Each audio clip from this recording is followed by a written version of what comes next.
ومن سيئات أعمالنا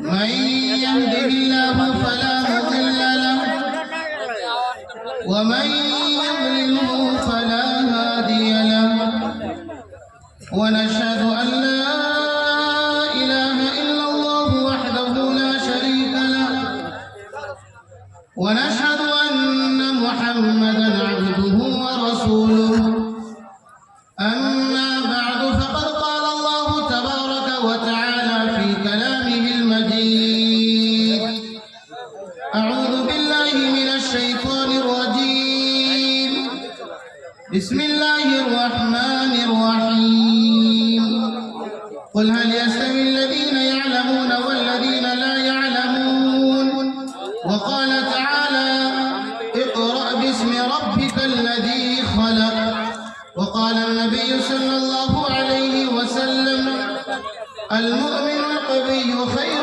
من المؤمن الضعيف أو كما قال عليه الصلاة والسلام صدق الله العظيم وصدق رسوله النبي الكريم وہ معزز کے زمانے میں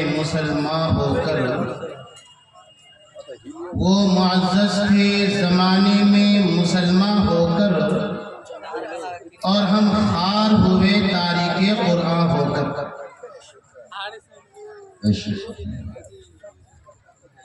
گرامی قدر حضرات سامعین، نوجوان دوستو، اسٹیج پر جلوہ افروز حضرات علماء کرام، شعراء عظام، پردہ نشین خواتین، السلام علیکم ورحمۃ اللہ وبرکاتہ۔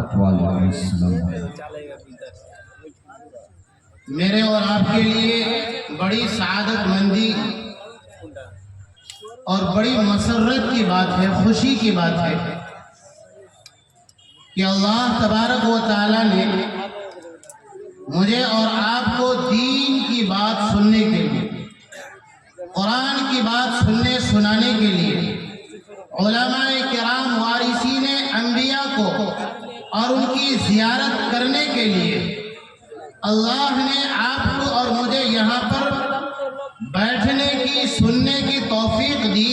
یقیناً یہ اللہ کا بڑا احسان، اس کا فضل ہے۔ کتنے ایسے ہمارے بھائی ہیں، کتنے ایسے وہ مسلمان ہیں جو کلمہ لا الہ الا اللہ پڑھتے تو ہیں، لیکن افسوس کی بات یہ ہے کہ کچھ لوگ ابھی ہوٹلوں میں ہیں، کچھ لوگ ہسپتالوں میں ہیں، کچھ لوگ ناچ گانوں کی محفلوں میں ہیں، تو کچھ لوگ اپنی جوانی کو تباہ اور برباد کرنے کی دہلیز پہ رکھے ہوئے ہیں۔ یہ اللہ تبارک و تعالیٰ کا فضل ہے، یہ اس کا انعام ہے، یہ اس کا اکرام ہے کہ اللہ نے ہمیں ان تمام بندوں سے چن کر، چھانٹ کر، اور اللہ تبارک و تعالیٰ ہمیں وہاں سے اکٹھا کر کے یہاں جمع فرمایا۔ میرے بھائی، ہمارے کتنے وہ بھائی ہیں جو بیچارے ہسپتالوں میں زیر علاج ہیں، اللہ نے ہمیں صحت دی اور ہم یہاں موجود ہیں۔ اس کے لیے ہم اللہ کا خوب اللہ کا شکر بجا لائیں، تو پھر اللہ پاک مزید ہمیں یہاں اور اس طرح کی مجالس میں بیٹھنے کا موقع اللہ بار بار دے گا۔ میرے بھائیوں، میں بہت ہی کم وقت میں ایک خاص پیغام آپ حضرات کی خدمت میں پیش کر کے چلا جاؤں گا۔ میرے بھائی، ہم اور آپ اس وقت بالخصوص ملک ہندوستان میں اور بالعموم پوری دنیا میں اگر ذلیل ہو رہا ہے مسلمان قوم، اگر ناکام ہو رہا ہے مسلمان قوم، اگر کسی جگہ جاتا ہے وہاں سے وہ نامراد ہو کر کے آتا ہے مسلمان، سفر کرتا ہے وہاں اسے ناکامیابی ملتی ہے مسلمان، اور پھر اگر کوئی برائی ہو، مثلا جہیز کا لینا مسلم سماج میں موجود ہے، شراب نوشی مسلم سماج میں موجود ہے، حق تلفی مسلم سماج میں موجود ہے، لوگوں کے ساتھ بدسلوکی کرنا مسلم سماج میں موجود ہے۔ یعنی ایک طرف ہم ذلیل و خوار ہو رہے ہیں اور دوسری طرف ذلیل و خوار ہونے کے اسباب ہم خود اختیار کر رہے ہیں۔ آج سے 1400 سال پہلے ایک زمانہ تھا، ایک سماج تھا، ایک قبیلہ تھا اور ایک خاندان تھا کہ جس سماج میں، جس قبیلے میں، جس خاندان میں اللہ رب العزت کو محمد عربی صلی اللہ علیہ وسلم کو اس قبیلے میں بھیجنا تھا، وہ خاندان کیسا تھا، سماج کیسا تھا اور ان کا ماحول کیسا تھا؟ تو کہتے ہیں کہ کون سی ایسی برائی ہے جو اس سماج میں نہ پائی جائے۔ میں 2-3 برائیوں کا تذکرہ کروں گا جو اس سماج کے اندر تھی۔ مثلا حدیث پاک کی کتابوں میں یہ بات ملتی ہے کہ زمانہ جاہلیت میں، عرب میں زمانہ جاہلیت میں ایک برائی یہ تھی کہ اگر عورتوں کو وہ ایام آئے جن ایام میں نماز معاف ہے، وہ ایام آ جائے جن ایام میں وہ روزہ نہیں رکھ سکتی ہے، یعنی ناپاکی کے ایام کہیے یا پیریڈ کے ایام کہہ دیجئے یا اردو زبان میں ماہواری کا ایام کہیے۔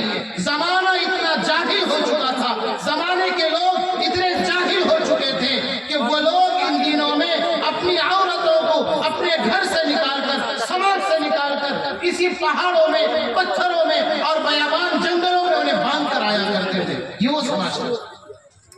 اب وہ خاتون کسی کی ماں بھی ہو سکتی تھی، کسی کی بیٹی بھی ہو سکتی تھی، کسی کی بہن بھی ہو سکتی تھی، وہ کسی کی بیوی بھی ہو سکتی تھی۔ سوچیں عورتوں پر کتنا ظلم ہوتا تھا وہ زمانہ۔ پھر اس کے بعد اسی سماج میں، اسی زمانے میں یہ بھی برائی تھی کہ جب کسی گھر میں اگر بچی پیدا ہو جائے، بیٹی پیدا ہو جائے تو اسے جینے کا حق نہیں دیا جاتا تھا، زندہ درگور کر دیا جاتا تھا، دفن کر دیا جاتا تھا۔ یہ وہ سماج تھا۔ پھر اس کے بعد اللہ تبارک و تعالیٰ نے ارادہ فرمایا کہ اس سماج کو بدلا جائے، اس سماج کے اندر ان کی خرابی کو ختم کیا جائے۔ اور میں آپ کو بتلاؤں وہ گھر جسے خانہ کعبہ کہا جاتا، جس کا تذکرہ قرآن میں اللہ نے کہا، جو تمام مسلمانوں کا قبلہ ہے، یعنی خانہ کعبہ یعنی مکہ المکرمہ جس کا طواف کیا جاتا ہے، اس گھر کے اندر 360 بت رکھے ہوئے تھے۔ کفر بھی اس سماج میں، زنا بھی، شراب نوشی بھی اور ناروا سلوک بھی، یہ ساری برائیاں اس سماج کے اندر موجود تھی۔ اب اس لیے اس سماج اور اس زمانے کا جو نام دیا گیا تو کفر و شرک کا زمانہ یہ نام نہیں دیا گیا۔ اس زمانے کو زنا عام ہونے والا زمانہ یہ بھی نام نہیں دیا گیا۔ اس زمانے کو شراب نوشی والا زمانہ یہ بھی نام نہیں دیا گیا، بلکہ ایک ایسا نام دیا گیا کہ جس نام میں ساری برائیاں آ جائے، یعنی زمانہ جاہلیت۔ اس زمانے کو کیا کہا گیا؟ زمانہ جاہلیت۔ جاہلیت کا معنی یہ کہ ان میں پڑھائی نہیں ہوگی، ان میں کوئی پڑھنے والا نہیں ہوگا، کوئی سمجھنے والا نہیں ہوگا، کوئی خدا کی عبادت کرنے والا نہیں ہوگا، ماں باپ کی خدمت کرنے والا نہیں ہوگا، بلکہ نبی کی بعثت سے پہلے ابرہہ کا لشکر کو خانہ کعبہ کو ڈھانے کے لیے آیا تھا۔ یہ وہ سماج تھا۔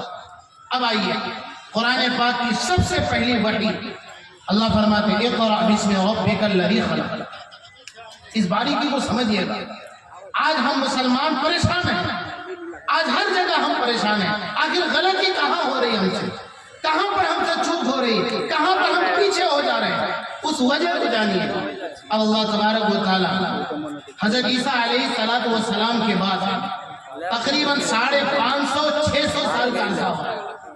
600 سال کے بعد اللہ رحمان، اس کائنات کا خالق، مالک، ہم سب کا پالن ہار، پروردگار، 600 سال کے بعد یا 550 سال کے بعد وہ خالق، وہ مالک، وہ رحمان، وہ رب اپنے بندوں سے بات کرنا چاہتا ہے۔ چونکہ جب نبی رہتے ہیں تو نبی کے ذریعے سے بندوں سے بات چیت ہوتی ہے۔ جبریل علیہ السلام خدا کا پیغام لے کر کے آتے ہیں۔ عیسیٰ علیہ السلام کے بعد کوئی نبی آئے نہیں، ہمارے نبی کے آنے تک۔ اب جب نبی آئے، اب اللہ تبارک و تعالیٰ پہلا خطاب کر رہے ہیں، پہلا کلام کر رہے ہیں، پہلی بات اپنی قوم سے کرنا چاہ رہے ہیں۔ تو کیا کہنا چاہیے تھا؟ اگر سوچا جائے تو یہ کہنا چاہیے تھا، سب سے پہلا میسج خدا کا یہ ہونا چاہیے تھا کہ اے محمد صلی اللہ علیہ وسلم، خانہ کعبہ میں بت رکھے ہوئے آپ اسے پاک کیجئے، لیکن اللہ نے یہ نہیں کہا۔ پھر اس کے بعد اس سماج میں زنا بھی عام تھا، تو اللہ کو یہ پیغام دینا چاہیے تھا کہ محمد صلی اللہ علیہ وسلم آپ اپنے سماج سے اس برائی کو ختم کیجئے، یہ بھی نہیں۔ اس سماج میں آپس میں نا اتفاقی، میں ایک اور برائی بتا رہا ہوں، اتنی جہالت تھی ان میں، اتنی جہالت تھی، اگر کوئی مرد مر جاتا تو اس کا جو بڑا بیٹا ہوتا تھا، بڑا بیٹا اپنی ماں کو اپنا حق سمجھتا تھا، یعنی بیوی سمجھتا تھا۔ یہ حالت تھی۔ بتائیے کتنی بڑی برائی اور کتنا بڑا گناہ ہو رہا تھا۔ تو اللہ کو تو پہلے یہ کلام کرنا چاہیے تھا، لیکن نہیں۔ اللہ نے کیا فرمایا؟ اقرأ بسم ربک الذی خلق خلق الانسان من علق اقرأ وربک الاکرم۔ 5 آیتیں اللہ نے نازل کی اور ان 5 آیتوں میں 2 مرتبہ کہا پڑھو اقرأ اقرأ، اور 1 مرتبہ قلم کا بھی لفظ استعمال فرمایا علم بالقلم۔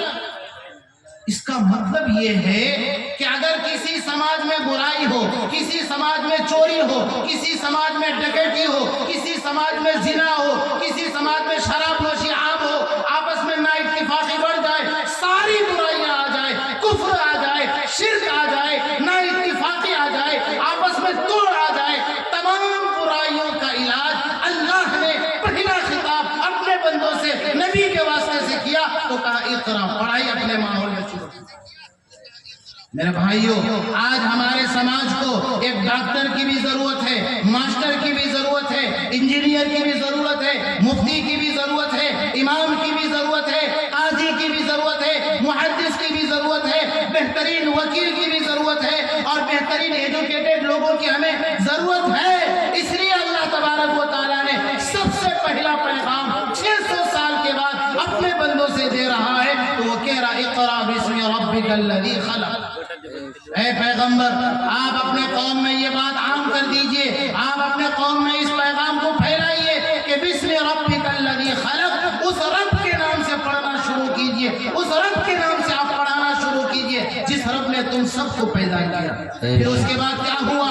جب اللہ کے نبی نے اس پیغام کو لے کر کے ملک میں اور اپنے قبیلے میں اس پیغام کو لے کر کے آئے، تو پھر دھیرے دھیرے وہ دن بھی آیا کہ خانہ کعبہ سے وہ بت بھی ختم کیے گئے، آپس میں نا اتفاقی بھی ختم ہوئی، اور دوستی اتنی ہو گئی کہ جب یہ مکے والے مہاجر صحابہ ہجرت کر کے مدینہ گئے تو اتنی دوستی بڑھ گئی کہ انہوں نے کہا اگر ہمارے پاس 2 بیوی ہیں، ایک کو طلاق دے کر ہم تمہیں دیتے، تم ان سے نکاح کرو۔ یہ اقرأ بسم ربک الذی خلق۔ اگر آپ چاہتے ہیں آپ کے سماج سے برائی ختم ہو، آپ چاہتے ہیں آپ کے سماج میں اچھے لوگ آ جائیں، تو سب سے پہلا کام پڑھائی کا کیجئے۔ لیکن افسوس کی بات یہ ہے، آپ ہوٹلوں میں جائیے، آپ ہمارے کٹھیار میں آئیے، آپ کو چائے کی دکان میں برتن صاف کرنے والا مسلمان کا بیٹا، اور ہوٹلوں میں برتن صاف کرنے والا وہ عبد الرحمان کا بیٹا، یعنی پنکچر کی دکان میں وہ عبد الرحمان کا بچہ ہے، ہوٹل میں عبد الرحمان کا بچہ۔ بھائی مسلمان، جس کو اللہ تبارک و تعالیٰ نے سب سے پہلا پیغام دیا تھا اقرا پڑھیے، آپ مسلمان اللہ کے پہلے پیغام کو چھوڑ کر کہاں جا رہے ہیں؟ اور پھر آپ چاہتے ہیں کہ ہمیں انصاف نہیں ملتا، آپ چاہتے ہیں کہ ہماری ترقی میں رکاوٹ یہ لوگ ہیں۔ نہیں میرے بھائیوں، سب سے بڑی رکاوٹ ہم خود ہیں۔ ہم نے تعلیم کو چھوڑ دیا ہے۔ اور میں آپ کو ایک واقعہ بتاؤں، حضور پاک صلی اللہ علیہ وسلم ہجرت کر کے مکہ سے مدینہ گئے، اور پھر جب جنگ بدر کا واقعہ پیش آیا، جنگ بدر میں تقریباً 70 کفار قیدی مسلمانوں کے ہاتھ آئے۔ یہ اس زمانے کی بات ہے، حضرت اماں عائشہ رضی اللہ تعالی عنہ فرماتی ہے کہ اس وقت ہمارے گھروں میں 2 مہینے سے چولہا نہیں جل رہا تھا، 2 مہینے سے چولہا ہی نہیں جل رہا۔ پھر حضور صلی اللہ علیہ وسلم کیسے رہ رہے ہیں؟ کھجور کھاتے، پانی پیتے، گزارا ہو رہا ہے، پتھر باندھ کر کے پیٹ میں گزارا کر رہے ہیں، ایک نہیں 2 پتھروں پر باندھ کر کے گزارا کر رہے ہیں۔ اب جب جنگ بدر کی وجہ سے کفار قیدی بن کر کے مسلمانوں کے ہاتھ آئے، مشورہ ہوا کہ ان قیدیوں کو کیا کیا جائے، فدیہ لے کر کے چھوڑ دیا جائے، روپیہ پیسہ لے کر کے چھوڑ دیا جائے، کیا کیا جائے ان کے ساتھ؟ مشورہ ہوا۔ ایک مشورہ یہ ہوا کہ بھائی جن کے پاس روپیہ پیسہ ہے وہ روپیہ پیسہ دے گا، وہ فدیہ یہی ان کے لیے فدیہ، اور پھر وہ آزاد ہو جائیں گے۔ اور جن کے پاس روپیہ پیسہ نہیں ہے ان کے لیے کیا کیا جائے؟ آپ اٹھائیے، بخاری بھی پڑھیے، ترمذی، تمام سیاہ ستہ کی کتابوں میں جنگ بدر کا واقعہ موجود ہے۔ مسلمانوں، میں آپ کو آپ کے حبیب کا پیغام یاد دلانا چاہتا ہوں کہ آپ صلی اللہ علیہ وسلم کے گھر میں 2 مہینے سے چولہا نہیں جل رہا ہے، کھانے کے لالے پڑ چکے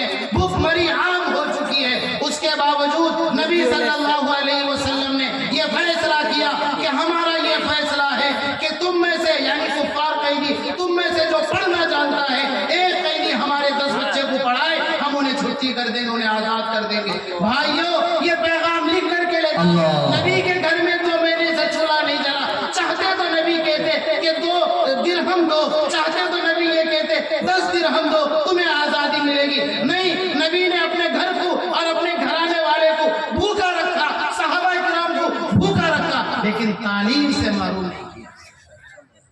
میرے بھائیو اس پیغام کو لیجئے گا اور یہ فیصلہ کیجئے. یہ آج اگر ہم مسلمان تھوڑا بہت اگر کمانے لگ گئے, کہیں باہر چلے گئے, دلی چلے گئے یا سعودی عرب دبئی چلے گئے, اچھا کمانے لگے, تو ہماری اور آپ کی سوچ کیا ہوتی ہے؟ بہترین گھر بنائے. نہیں, بہترین گھر آپ دوسرے نمبر پر رکھیے. پہلے اپنے بیٹے کو پڑھائیے, اپنے بیٹے کو عالم بھی بنائیے, اپنے بیٹے کو ڈاکٹر بھی بنائیے, مفتی بھی بنائیے, انجینئر بھی بنائیے, سب کچھ بنائیے. ہمارے سماج کو ڈاکٹر کی بھی ضرورت ہے, ہمارے سماج کو مفتی کی بھی ضرورت ہے. افسوس کی بات یہ ہے کہ وہ باپ بڑی محنت کے ساتھ, بڑی مشقت کے ساتھ دبئی جا کر کے پوری زندگی, پوری جوانی تباہ کر کے بہترین عالیشان گھر بناتا ہے, لیکن اپنے بیٹے کو تعلیم سے محروم رکھتا ہے, جس کی بنیاد پر اس کا بیٹا آتا ہے عیاشی میں باپ کی ساری دولت کو لٹاتا ہے, پھر اس کے بعد اپنے اس بنے بنائے گھر کو تباہ و برباد کرتا ہے. اور اگر کاش وہ بیٹا وہ باپ اپنے گھر کو پہلے نہیں بناتا, اپنے بچے کو پڑھا دیتا, تو پھر اس کا بیٹا اس سے اچھا عالیشان گھر بنا کر کے دیتا, اچھی تعلیم اور اچھی تربیت والا وہ بندہ بنا. حضرت کے ذوالفقار صاحب نقشبندی دامت برکاتہم, انہوں نے اپنے خطبات میں ایک واقعہ بیان کیا کہ ایک شخص تھا, بڑا امیر, بڑا مالدار تھا, اتنا بڑا مالدار, اتنا بڑا امیر تھا کہ جب ریلوے اسٹیشن سے ٹرین گزرتی, پہلا اسٹیشن اس کے زمین پر, دوسرا اسٹیشن اسی کی زمین پر, تیسرا اسٹیشن اسی کی زمین پر, 5 اسٹیشن اسی مالدار کی زمین پر آتے تھے. اندازہ لگائیے کتنا بڑا زمیندار رہا. پھر اس کے بعد کیا ہوا؟ اس کا بیٹا اکلوتا بیٹا تھا, شہزادہ والی زندگی گزارتا تھا. اس مالدار باپ نے اپنے بیٹے کو نہیں پڑھایا, تعلیم سے محروم رکھا تھا, جس کی وجہ سے حضرت پیر ذوالفقار صاحب دامت برکاتہم واقعہ نقل کرتے ہیں کہ اس کے بیٹے نے ایک سرکل پہ, ایک چوراہے پہ کھڑے ہو کر کے اعلان کیا کہ یہ جو مولوی ملا ہے یہ 1400 سال پرانی نبی کی بات کرتے ہیں, اگر وہ پرانی بات کریں گے یہ سماج کیسے چلے گا, ان کی بات نہیں سننی چاہیے. اللہ تبارک و تعالیٰ نے اس کے اس جملے کو پکڑ لیا. پھر کیا ہوا؟ وہ مالدار کا انتقال ہو گیا.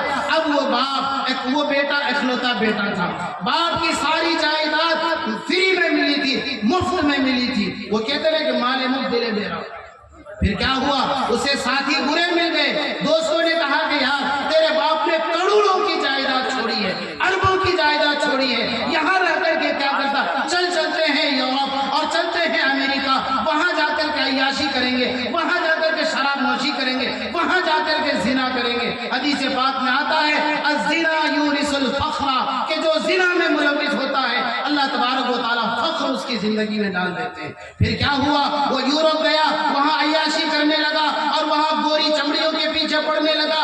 یہاں اپنے ملک سے زمینوں کو بیچتا, عیاشی کرتا, زمینوں کو بیچتا, عیاشی کرتا. اس طرح سے ساری زمینیں بک گئی اور وہ عیاشی کرتا رہا. ایک دن وہ آیا کہ اپنے ملک لوٹنے کے لیے اس کے بعد پیسے نہیں تھے, چندہ مانگ کر کے لوگوں نے اسے وہاں سے اپنے ملک بھیجا. حضرت پیر صاحب واقعہ لکھتے ہیں کہ جس سرکل پر, جس چوراہے پر اس نے یہ اعلان کیا تھا, یہ مولوی لوگ پرانی بات کرتے ہیں, یہ زمانے کی رفتار کے ساتھ نہیں چلتے, اللہ نے اس کے لیے وہ دن لایا, اسی سرکل پر کٹوری مانگ کر کے بھیک مانگتا ہوا نظر آیا. میرے بھائیوں, اگر باپ تعلیم دے دیتا اس کی جائیداد بھی محفوظ ہو جاتی, جائیداد کا صحیح استعمال بھی ہوتا اور اس کا بیٹا بھی صحیح کام کیا ہوا. لیکن افسوس کی بات یہ ہے کہ اس نے تعلیم نہیں دی. تو آپ صلی اللہ علیہ وسلم نے اور قرآن پاک کی آیات کے ذریعے سے ہمیں یہ پیغام ملتا ہے کہ سب سے پہلا حکم وہ ہے تعلیم. یہ نہیں کہا کہ خانہ کعبہ کو بتوں سے پاک کیجئے. اس آیت کی باریکی کو آپ دیکھیے, اقرا بسم ربک الذی خلق, پڑھیے اس رب کے نام سے جس نے پیدا کیا. پھر آگے جا کر کے پھر اللہ نے فرمایا اقرا وربک الاکرم, کہتے ہیں کہ بھائی پڑھو, تمہارا رب اکرم ہے. اکرم کے معنی عزت کرنے والا, تکریم کرنے والا. پڑھو گے اللہ تمہاری پڑھائی کی قدر کرے گا, جو بننا چاہو گے اللہ تمہیں وہ بنا دے گا. آگے فرمایا علم بالقلم, بھائی قلم لو, کتاب لو, پڑھائی اور لکھائی کا کام کرو. یہ پہلا پیغام اسلام کا ہے, یہ پہلا پہلا پیغام رحمان کا ہے، یہ پہلا پیغام میرے اور آپ کے آقا محمد عربی صلی اللہ علیہ وسلم کا ہے۔ میں نے آپ کے سامنے قرآن پاک کی ایک آیت پڑھی، قُلْ هَلْ يَسْتَوِي الَّذِينَ يَعْلَمُونَ وَالَّذِينَ لَا يَعْلَمُونَ۔ اللہ فرماتے ہیں کہ محمد صلی اللہ علیہ وسلم قل، آپ اعلان کیجئے، آج ہم کہتے ہیں کہ ہمیں برابری نہیں ملتی ہے، ہم جہاں بھی جاتے ہیں ہمیں پیچھے کر دیا جاتا، ہمارا بچہ جب نیٹ کے ایگزام میں جاتا ہے MD نام دیکھ کر کے پیچھے کر دیا جاتا ہے۔ بھائیو کب تک یہ کہہ کر کے اپنے آپ کو تسلی دو گے؟ اللہ کہتا ہے هل يستوي الذين يعلمون والذين لا يعلمون، کہتے ہیں جو قوم علم رکھے وہ قوم اس قوم سے آگے نکل جائے گی جو قوم علم نہ رکھے۔ ہم اگر چاہتے ہیں قوم کے ساتھ برابری کریں، ہم چاہتے ہیں یورپ کے ساتھ برابری کریں، ہم چاہتے ہیں دنیا کے جتنے بھی پاورفل ملک ہیں ہم ان کے ساتھ برابر چلیں، شانہ بشانہ چلیں۔ اللہ کہتا ہے هل يستوي الذين يعلمون والذين لا يعلمون، اس قوم میں ڈاکٹر ہے، اس قوم میں انجینئر ہے، اس قوم میں بہترین پڑھا لکھا ہے، اس قوم میں بہترین سائنٹسٹ ہے، آپ کی قوم میں کہاں ہے؟ آپ کی قوم میں صرف ایک ہی نام ہے APJ عبد الکلام، اور اس کے علاوہ آپ کے پاس کوئی مثال نہیں۔ آپ کی قوم، کیا ہماری قوم کی مائیں باندھ ہو گئی کہ ان کی گود سے حافظ پیدا نہیں ہو رہا، ان کی گود سے عالم پیدا نہیں ہو رہا، ان کی گود سے بہترین ڈاکٹر نہیں آ رہا ہے، ان کی گود سے APJ عبد الکلام دوسرا پیدا نہیں ہو رہا ہے؟ یہ کیوں؟ آج ہم مسلمانوں نے، اگر اللہ نے تھوڑی سی دولت دی، ہم کٹیہار میں روزانہ دیکھتے ہیں مسلمانوں 10 لاکھ روپے اپنی بیٹی کی شادی میں وہ ہوٹل بک کرا کر کے خرچہ کرتا ہے۔ اے کاش 10 لاکھ کا اگر بہترین اسکول بنا دیا جاتا کہ جس اسکول میں 1 گھنٹہ قرآن کا بھی ہوتا، 1 گھنٹہ سائنس کا بھی ہوتا، 1 گھنٹہ میتھ کا بھی ہوتا، 1 گھنٹہ ہندی کا بھی ہوتا، تو پھر بیک وقت اسکول سے نکلنے والا حافظ بھی، ڈاکٹر بھی، انجینئر بھی اور بہترین عالم دین بھی ہوتا۔ میں آپ کو بتاؤں، آپ کا شہر حیدرآباد بہت دور نہیں ہے، ہمارے ملک ہندوستان ہی کا یہ شہر ہے، وہاں پر چند ہماری مسلم بیٹیوں نے جن کی مائیں اور جن کے والدین نے ان کی اچھی تعلیم اور ان کی اچھی تربیت کی، یہ مختلف جگہوں سے پڑھ لکھ کر کے یہ جب بہنیں آئی تو سب نے یہ فیصلہ کیا کہ ہم بھی ڈاکٹر، تم بھی ڈاکٹر، ہم نے ڈاکٹر علی گڑھ سے کیا، تم نے فلاں جگہ سے، تم نے فلاں جگہ سے، ایک کام کرتے ہیں ہم تمام بہنیں مل کر کے ایک ایسا بہترین ہسپتال بنائیں گے کہ جس میں آپریشن سے پہلے انہیں نماز پڑھایا جائے گا۔ آج بھی موجود ہے حیدرآباد میں کہ ان مسلم بچیوں نے جن کی تعلیم اچھی ہوئی، جن کی تربیت صحیح سے ہوئی، انہوں نے ایک بہترین اسکول کھولا، اور پھر اس کے بعد اس اسکول میں اگر کوئی بچی، اگر کوئی مسلمان، کوئی بھی خاتون جاتی ہے، اگر ڈاکٹروں نے آپریشن کا لکھا ہوا رہتا ہے تو وہ وہاں کے ڈاکٹر نے مسلم بچی کہتی ہے۔ اب خوشی کی بات یہ ہے وہ ڈاکٹر نے پلس حافظہ بھی، ڈاکٹر نے پلس حافظہ، اور ابھی ہمارے بہت سے مدرسے کے وہ طلبہ جو حافظ قرآن بنے اب الحمدللہ وہ نیٹ کی تیاریوں میں ہیں، اور بہت سے وہ مدرسے کے طلبہ جو حافظ قرآن بن کر کے اسکول میں گئے اور نیٹ کا ایگزام کیے، سب سے زیادہ انہوں نے نکالا۔ تو میں آپ کو یہ بتا رہا تھا کہ جب علاج کے لیے اس ہسپتال میں جایا جاتا ہے تو وہاں کی ڈاکٹر بھی آتی ہے، اگر آپریشن لکھا ہوا ہے تو کہتی ہے کہ بہن میری 2 وضو کر لے، 2 رکعت نماز صلاۃ الحاجت پڑھ لے۔ جب تم 2 رکعت نماز صلاۃ الحاجت پڑھو گی پھر اس کے بعد ہم تمہارا آپریشن کریں گے، اگر اللہ نے حیات مقدر میں رکھا تم صحیح سالم ہو جاؤ گی، علاج تمہارا ہو جائے گا۔ خدا نہ خواستہ اگر اللہ نے حیات تمہاری مکمل کر چکی یہ نماز تمہاری آخری ہوگی۔ جب ہم اپنے قوم کو، قوم کی بیٹی کو، قوم کے بچوں کو بہترین تعلیم، بہترین تربیت دیں گے یہ رزلٹ آئے گا، اور اگر اچھی تعلیم نہیں دیں گے، بہترین تربیت نہیں کریں گے تو رزلٹ کیا آئے گا؟ 1 کٹھا زمین کے لیے، 1 بالغ زمین کے لیے اپنے سگے بھائی پر کیس کرے گا۔ آپ جائیے وہاں پر کٹیہار میں، اور کٹیہار جانے کے بعد آپ جائیے بہت سارے وکیلوں سے ہمارے تعلقات نماز پڑھنے آتے ہیں، وہ کہتے ہیں کہ مفتی صاحب دعا کیجئے۔ کس چیز کی دعا کرے بھائی؟ دعا یہ کیجئے جتنے بھی کیس آ رہے ہیں عبد الرحمن نام کا آ رہا ہے، عبد الرحیم نام کا آ رہا ہے، مسلمان نام کا آ رہا ہے، اور کیس کس کے خلاف کر رہا ہے؟ باپ کے خلاف کر رہا ہے۔ کیس کس کے خلاف کر رہا ہے؟ ماں کے خلاف کر رہا ہے۔ بھائیوں جب تعلیم صحیح نہیں ہوگی، تربیت صحیح نہیں ہوگی تو یہ رزلٹ آئے گا۔ ایک چھوٹا سا واقعہ بتا کر کے میں اپنی جگہ لوں گا۔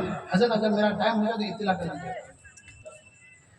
وہ یہ ہے کہ ایک شخص نے اپنے بیٹے کو بہترین تعلیم دی، تربیت نہیں کی تھی، اور قرآن میں اللہ نے کیا فرمایا؟ اقرأ بسم ربک الذی خلق۔ اللہ نے تعلیم کے ساتھ تربیت کو بھی جوڑ رکھا ہے۔ بسم ربک الذی، اپنے اس رب کے نام سے تعلیم دیجیے۔ اور ایک نقطے کی طرف میں آپ کا دھیان لے جانا چاہتا ہوں، ربی کا اللہ کا ایک صفاتی نام رب ہے۔ حالانکہ اگر چاہتے تو اللہ یہ کہہ سکتے تھے اقرأ بسم اللہ، اللہ کے نام سے پڑھ، اقرأ بسم خالق کے نام سے پڑھ، لیکن اللہ نے فرمایا اقرأ بسم ربک، رب کے نام سے پڑھ۔ اور یہ میں نقطے کی بات بتا رہا ہوں، سب سے پہلی وہی آئی تو بسم ربک، ربن کا لفظ آیا، اور کلام پاک کی سب سے پہلی آیت جو رکھی گئی الحمدللہ رب العالمین، یہاں پر بھی رب۔ پھر جو آخری سورت ہے قل اعوذ برب الناس، کیا مطلب ہے؟ کیا آپ نے غور کیا؟ پہلی وحی وہاں پر بھی رب، پہلی آیت الحمدللہ رب، وہاں پر بھی رب، آخری سورت قل اعوذ برب الناس۔ یہ رب کا لفظ کیوں آ رہا ہے؟ رب کے معنی تربیت کرنے والا، رب کے معنی وقفے سے پے در پہ بہترین اچھی گائیڈنگ کرنے والا، پالنہار، پروردگار، اچھی تربیت کرنے والا۔ تو اب اللہ نے جو سب سے پہلا پیغام دیا اپنے رب کے نام سے پڑھیے۔ اب رب کا بھی میں ترجمہ کر رہا ہوں، پڑھیے اس ذات کے نام سے جو ذات تمہاری تربیت بھی کرنے والا ہے۔ تو یہ آیت ہمیں یہ پیغام دے رہی کہ مسلمانوں کہیں ایسا نہ ہو کہ تم ڈاکٹر بنانے کے چکر میں تربیت کو چھوڑ دو، کہیں ایسا نہ ہو کہ وکیل بنانے کے چکر میں تربیت چھوڑ دو، پھر وہ حرام خوری کرے گا، پھر وہ ناجائز طریقے سے پیسہ لوٹے گا، پھر وہ غلط طریقے سے کیس اور مقدمات میں لوگوں کو پھنسائے گا۔ یہ رب کا لفظ اگر جوڑ کر کے پڑھیں گے تو کہیں کوئی خرابی نہیں آئے گی۔ الحمدللہ رب العالمین، تمام تعریفیں اس ذات کے لیے ہیں جو تمام عالموں کی تربیت کرنے والا۔ یہ رب العالمین کا میں ترجمہ کر رہا ہوں۔ آگے فرمایا سب سے آخری سورت قل اعوذ برب الناس، کہا کہ لوگوں، اے مسلمانوں، اے ایمان والوں، اے قرآن کے پڑھنے والوں، اگر تم پر کوئی سحر کر دے، تم پر کوئی جادو کر دے، اگر تم پر کوئی نظر بد چلا دے، یا تمہیں کسی کا خطرہ ہو تو پھر رب سے مانگو پناہ۔ قل اعوذ برب الناس، اے اللہ، اے وہ ذات جو تربیت کرنے والا ہے، میں اس کی پناہ میں آنا چاہتا ہوں۔ تو یہ پہلی آیت، پہلی وحی، آخری سورت یہ پیغام ہمیں دیتی ہے کہ تعلیم بھی ہو تو ساتھ میں تربیت۔ اگر تعلیم ہوگی تربیت نہیں ہوگی تو وہ وبال جان۔ وہ یہ کہ ایک شخص نے اپنے بیٹے کو بہترین ڈاکٹر، بہترین انجینئر اور اعلیٰ تعلیم دلایا، لیکن جب اللہ کا کرنا ایسا ہوا کہ وہ باپ جب انتقال کیا تو بہت دیر کے بعد، آپ کو معلوم ہے جتنے بھی ترقی یافتہ شہر ہیں وہاں پر اولڈ ہاؤس بن چکے ہیں۔ ہم نے اپنی آنکھوں سے اولڈ ہاؤس دیکھا بنگلور میں۔ اولڈ ہاؤس کے معنی یہ ہے کہ اگر کسی کی عمر 60 سال ہو جائے، 65 سال ہو جائے، 70 سال ہو جائے، اب چونکہ بیٹا بھی نوکری کرنے والا جاب کرتا ہے، اس کی جو بہو ہے وہ بھی نوکری کرنے والی، بیٹی تو کہیں اور ہے، اب یہ بیچارہ بوڑھا اور یہ بیچاری بوڑھیا کہاں جائے گی؟ اولڈ ہاؤس میں، یعنی وہاں پر کوئی خدمت کرنے والا اپنا نہیں ہوگا۔ اور وہ چیز جو بیٹا کو آپ نے تربیت کے بغیر تعلیم دیا تھا، تربیت کے بغیر ڈاکٹر بنایا تھا، تربیت کے بغیر آپ نے جو انجینئر بنایا تھا، وہ ماہانہ اولڈ ہاؤس والے کو مہینہ پیسہ تو کر دے گا، لیکن وہ دیکھنے نہیں آئے گا کہ وہ باپ جس نے مجھے ڈاکٹر بنایا وہ باپ کیسا ہے۔ اسی طرح سے ایسے ہی ایک باپ کا انتقال ہوا، اس کے بیٹے کو خبر دی گئی کہ بھائی آپ کے ابا کا انتقال ہوا، تو اس نے کہا کہ آپ گاؤں والے مسجد کے امام صاحب کو لو اور کفن دفن کا انتظام کرو، میں آ رہا ہوں۔ گاؤں والوں نے اس باپ کا کفن دفن کا انتظام کیا، امام صاحب بھی تیار ہو گئے، کفن بھی تیار ہو گیا اور جنازے کو قبرستان لے آیا گیا۔ اب تک اس کا کوئی عطا پتہ نہیں۔ کچھ دیر کے بعد دیکھتے ہیں کہ امام صاحب صفیں درست کر رہے ہیں، تو دیکھتے ہی دیکھتے امام صاحب اشارہ سے کہتے ہیں بھائی جلدی آ جا، نماز کا وقت ہو رہا ہے۔ اب جنازہ بالکل جنازے کی نماز پڑھی جانی ہے۔ سارے لوگ پیچھے مڑ کے دیکھتے ہیں کہ ایک شخص آتا ہے، وہ ٹائی لگا کر کے شوٹ بوٹ میں ہے، دوڑا بھاگا آتا ہے۔ سارے لوگ انتظار کرتے ہیں اب وہ آئے گا، صفوں میں شامل ہوگا، نماز جنازہ امام صاحب پڑھائیں گے۔ لیکن افسوس وہ بندہ آیا اور جنازے کے قریب کھڑے ہو کر کے کہا کہ مولوی صاحب آپ نماز جنازہ پڑھائیے، میں یہیں کھڑا رہتا ہوں۔ لوگوں کو بڑا تعجب ہوا، بھائی یہ کیا بات ہے، اس سے کیسی دشمنی ہے کہ آخر وقت میں بھی یہ ساتھ نہیں دینا چاہ رہا ہے۔ پھر اس کے بعد امام صاحب مولوی صاحب نے کہا بھائی وضو کر لو شامل ہو جاؤ، آپ کے لیے ہم نے انتظار کیا۔ وہ کہا نہیں آپ لوگ پڑھائیے، میں یہی ہوں، بس آپ لوگ پڑھائیے۔ بیٹھ کر نماز جنازہ ہو گئی۔ اب اس بڑے میاں کو قبر میں اتارنے کے لیے لایا گیا تو وہ ٹائی اور شوٹ بوٹ میں وہ نوجوان وہ آیا اور کہنے لگا کہ ایک مرتبہ مجھے اس کا چہرہ دکھا دو۔ لوگوں نے کہا کہ بھائی تم کون ہو، تمہارا اس سے کیا رشتہ ہے، آخر تمہاری اس سے دشمنی ہے کیا کہ آ کر کے بھی تم نے نماز جنازہ نہیں پڑھی؟ یہاں قریب آ کر کے تم نے آخری دعا اللہم اغفر لحینا ومیتنا، وہ جو دعا ہے جس میں مغفرت کی دعا مانگی جاتی، وہ دعا تم نے نہیں پڑھی۔ وہ کہتا ہے کہ مولوی صاحب میں کوئی اس کا دور کا کوئی رشتہ نہیں، یہ میرا باپ ہے، میں اس کا بیٹا ہوں، میں صرف اس وجہ سے وہاں پر نہیں گیا کہ میرے جو یہ جوتے تھے یہ کئی ہزار کے روپے کے جوتے، مجھے ڈر اور یہ خطرہ تھا کہ کہیں اگر میں ان جوتوں کو یہی چھوڑ دوں کوئی یہ گاؤں دیہات والا سیدھا سادہ انسان کوئی اٹھا نہ لے، اس لیے میں سمجھا کہ آپ لوگ نماز پڑھ لیں، میں صرف مٹی ڈال دوں گا اور ایک مرتبہ اس کا آخری دیدار کر لوں گا۔ میرے بھائیو یہ نوبت کیوں آئی؟ اس نے اقرا پر عمل تو کیا، پڑھایا تو لیکن بسم ربک الذی کے بغیر پڑھایا، تربیت کے بغیر اس نے پڑھایا تھا، تو یہ رزلٹ آیا۔ آپ سوچیں اس دعا پر غور کریں گے اللہم اغفر لحینا ومیتنا، اس کے معنی یہ ہے کہ اے اللہ ہمارے اس مردے کی مغفرت فرما، بخشش فرما۔ ایک بیٹا اپنے باپ سے محبت کرنے والا ہوگا اور اگر وہ باپ اپنے بیٹے کو اچھی تعلیم اور تربیت دیا ہوا ہوگا تو پھر وہ بیٹا سچے دل کے ساتھ پورے غم کے ساتھ اللہ کے سامنے ہاتھوں کو بلند کرے گا اور کہے گا اللہم اغفر لحینا، جس درد کے ساتھ اور جس اڑن کے ساتھ اور جس چبن کے ساتھ وہ دعا کرے گا اللہ اس کی دعا کو سنیں گے اور اس باپ کی بخشش کریں گے۔ لیکن افسوس باپ نے پڑھایا، تربیت کے بغیر پڑھایا تھا تو نماز جنازہ بھی اس نے نہیں پڑھی۔ تو اس لیے مسلمانوں آج کے جلسے سے یہ پیغام لے کر کے جائیں کہ ہم اپنے سماج میں تعلیم کو عام کریں گے۔ ہم چاہے ایک وقت کا کھانا نہ کھانا پڑے وہ برداشت کر لیں گے، لیکن اپنے اولاد کو تعلیم سے محروم نہیں رکھیں گے۔ اگر ہمیں ایک ہی گھر پر اکتفا کرنا پڑے وہ کر لیں گے، لیکن اپنے بچوں کو تعلیم سے محروم نہیں رکھیں گے۔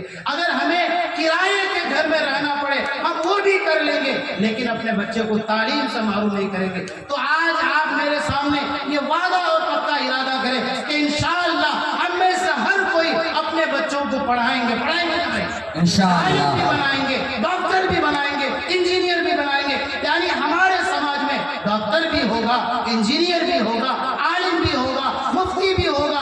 اللہ نے اگر کسی کو ایک سے زائد اولادوں سے نوازا، ایک کو ڈاکٹر بنائیے، ایک کو انجینئر بنائیے، ایک کو آپ بہترین ماسٹر بنائیے، ساری تعلیم دیجیے۔ مسلمان ہر میدان میں آگے ہونا چاہیے، یہ پیغام آپ لے کر کے جائیں، انشاءاللہ اس پر عمل کریں گے نا۔ میں نے جو حدیث پڑھی ہے اللہ کے نبی صلی اللہ علیہ وسلم نے ارشاد فرمایا المؤمن القوی خیر من المؤمن الضعیف، کہ طاقتور مومن بہتر ہے کمزور مومن سے، اور تعلیم کے بغیر کوئی آج کے دور میں طاقتور نہیں ہو سکتا۔